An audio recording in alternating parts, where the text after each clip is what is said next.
I'd been on their trail for months, ever since they left their hideout in the Bighorn Mountains. Led by Butch Cassidy, they were a loose association of outlaws who robbed banks and trains from Colorado to Montana.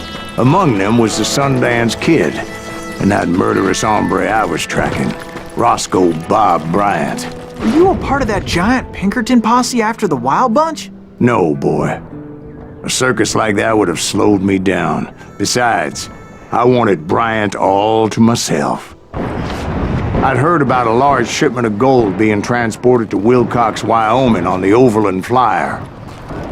I figured the Wild Bunch would likely hit such a treasure, and by God, I figured right.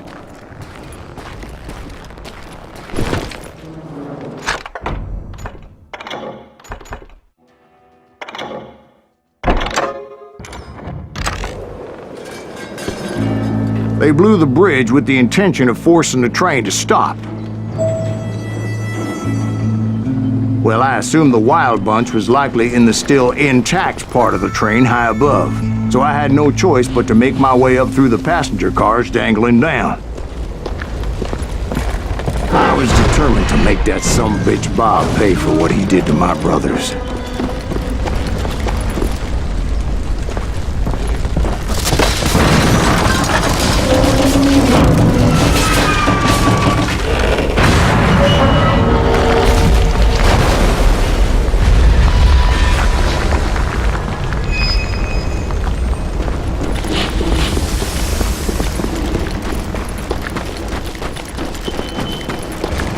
Ears are still ringing from blowing up that bridge. What'd you say? Shit! Get aside, let's breathe! What From there, I had to negotiate an even more precarious route. Come on out, you yellow bastard! But first, I would need to get my ass out of there.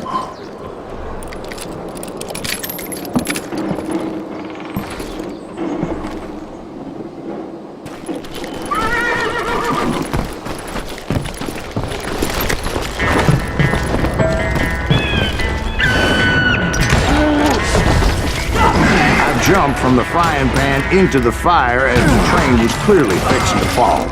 I had found the gang, but in order to find old Bob, I needed to fight my way forward past a whole passel of desperados.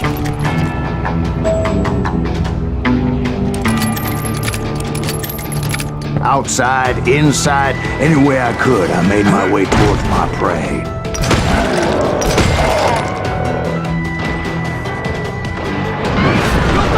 You hear me?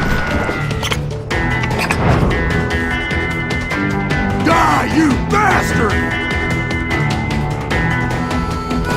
Damn! Well, what about the passengers? It was mostly a freight train, as I recall. There were no passengers aboard that day.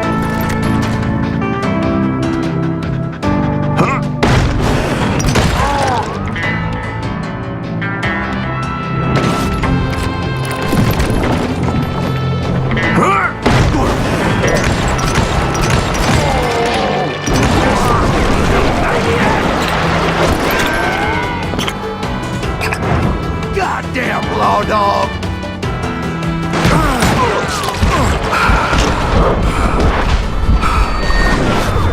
How is that possible? Your luck just ran out!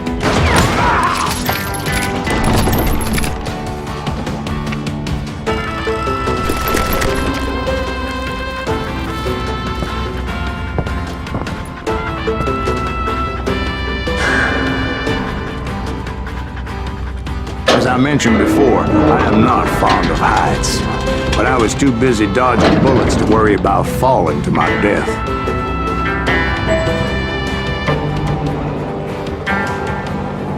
Odds were I was likely to die that day anyway, so I was determined to take down as many of those bastards as I could.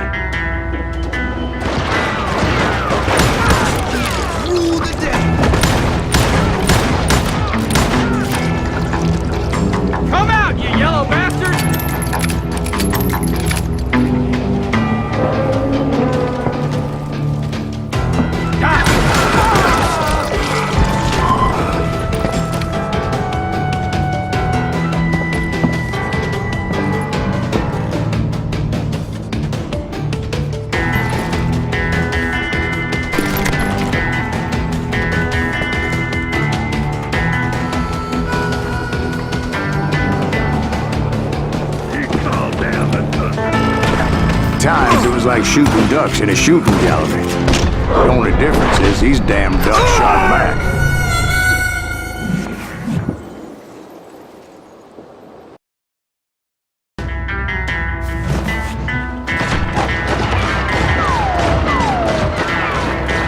You bastard!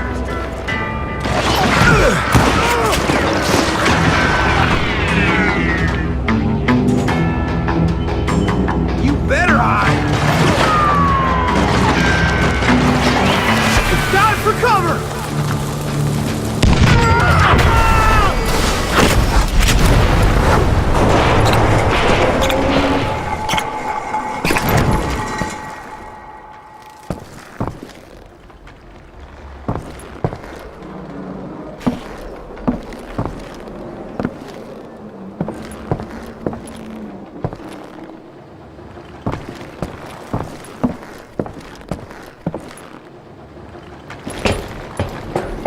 I kept hoping the law would show up and give me a hand. Like that giant Pinkerton posse that I read about.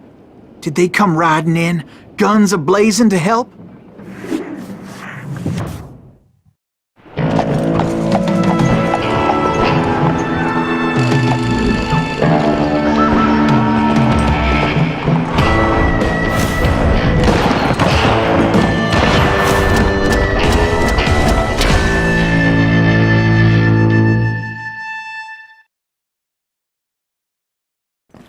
Help? From the Pinkertons? No, son.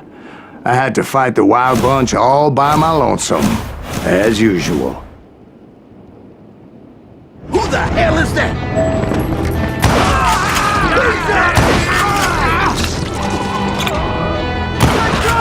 Retreat! Retreat!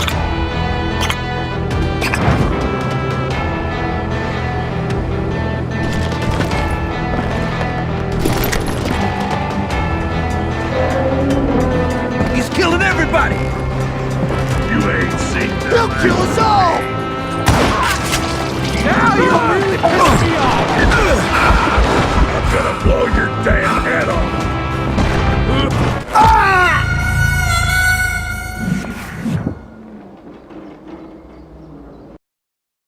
You ain't seen the likes of me. Okay, now!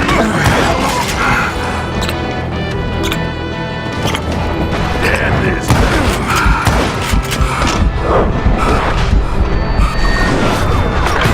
hurt bad.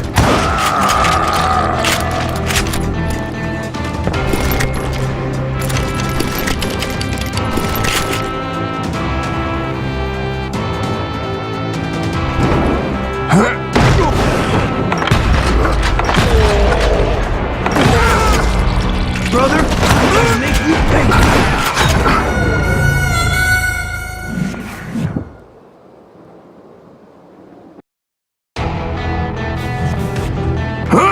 Good fortune, boy!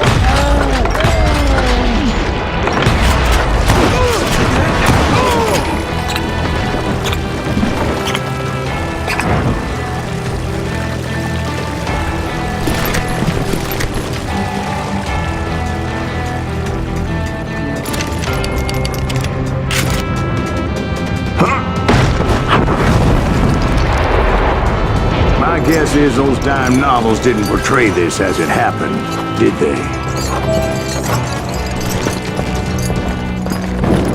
Only a few stragglers were left, and I had to cut them down pronto if I was going to stay on old Bob's trail.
once I silenced all those guns, I went searching for my nemesis, determined to finally have my justice. But the only survivor who welcomed me was George Flat-Nose Curry. Who was he? The fastest gun in the gang.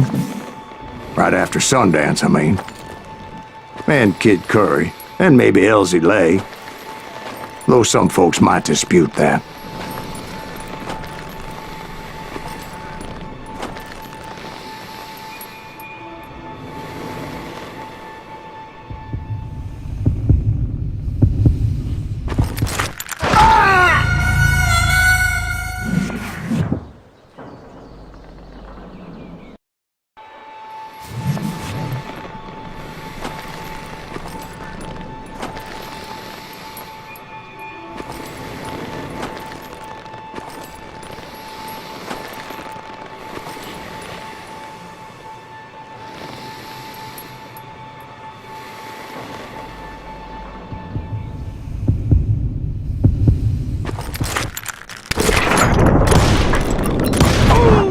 On that very same day, Butch Cassidy and the Sundance Kid decided to leave the Wild Bunch behind and decamped for South America.